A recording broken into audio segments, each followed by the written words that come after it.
You know that feeling when everything is finally in its place? When the room goes quiet, not because the world stopped, but because something inside you did. Your shoulders relax. Your breath deepens. For a moment, life feels manageable. If you love organizing your home not casually, but deeply, almost emotionally, this isn't about being neat or productive. It's about something much more intimate. Something most people never see. People often joke about it. They call you obsessive, controlling, or overly particular. They think it's about aesthetics or perfection. But the truth lives beneath the surface, in places psychology doesn't always explain clearly. Because for people who love organizing their home, order isn't just visual. It's emotional. It's neurological. It's survival at a brain level. Organizing creates predictability. And predictability calms the nervous system. Your mind is constantly scanning for threat, chaos, and uncertainty. When your environment feels cluttered, your brain reads it as unfinished business. Cognitive load increases. Stress hormones quietly rise. But when you organize, when you give everything a place, your brain gets a signal. We are safe right now. This is why organizing can feel addictive in the best and worst ways. Dopamine isn't only released when something is exciting, it's released when something makes sense. When you complete a task, restore order, or bring clarity to chaos, your brain rewards you. For people who love organizing, that reward feels grounding, almost soothing. Like coming home to yourself, often this love for organization begins early. Maybe you grew up in unpredictability, emotional chaos, inconsistent routines, or maybe you were surrounded by noise, arguments, expectations, pressure. When the world around you felt unstable, your inner world learned to seek control wherever it could. And control, when used gently, became comfort. So you organized your room, your desk, your schedule. Not because you needed things to be perfect, but because order gave you something solid to stand on. Something that didn't shift when emotions did. There's also an emotional intelligence hidden in this behavior. People who love organizing tend to notice details others miss. You see patterns? You feel imbalance before it becomes visible. Clutter doesn't just annoy you, it overwhelms you. Not because you're fragile, but because your mind processes information deeply. Visual noise becomes mental noise.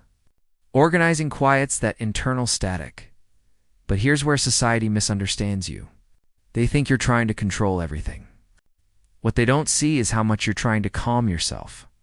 Organization is often a language of self-regulation. When your inner world feels heavy, your hands move. You fold, you sort, you align. It's not avoidance, it's grounding. For many people who love organizing, their home becomes an external reflection of their internal world. When things are in place, emotions feel more manageable. When things are scattered, feelings spill over. It's not about impressing others. It's about staying emotionally upright yet.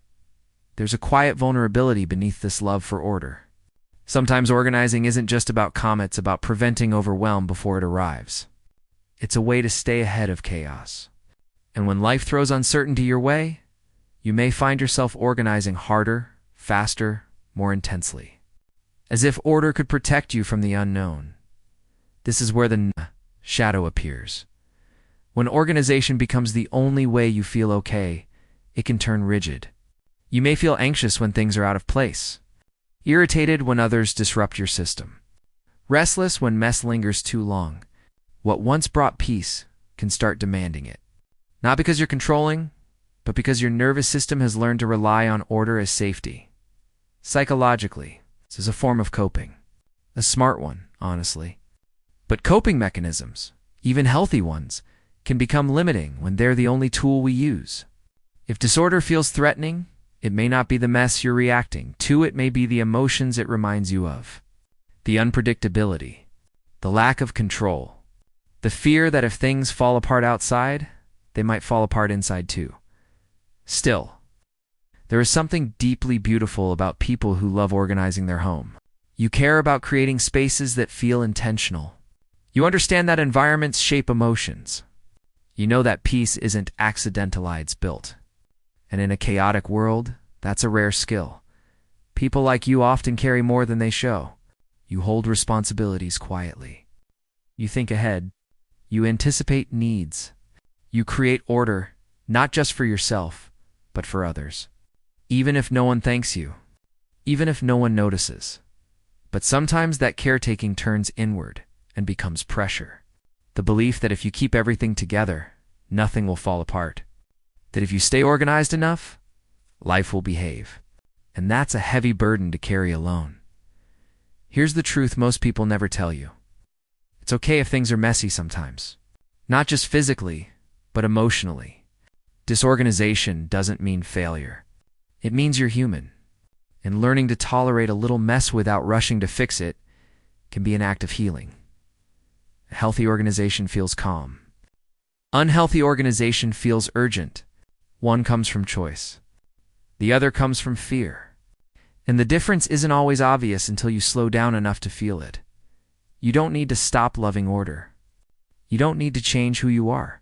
But you might need to ask yourself why it matters so much. Not with judgment, but with curiosity. What does order give you emotionally? What does disorder take away?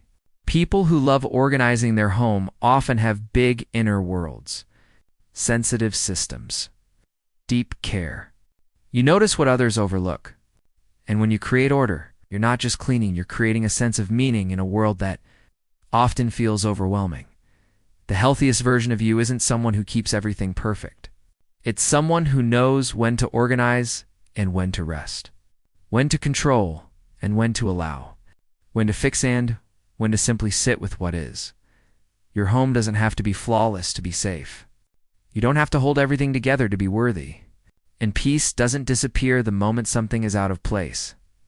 So tonight, as you straighten a shelf or align a drawer, pause for just a second. Ask yourself this gently. Are you organizing because it brings you joy? Or because it helps you feel okay? And if it's the second one, what else might help you feel safe without needing everything to be perfect? Your call to action isn't to let go of order. It's to let order serve you, not control you. To remember that even in a little mess, you are still whole.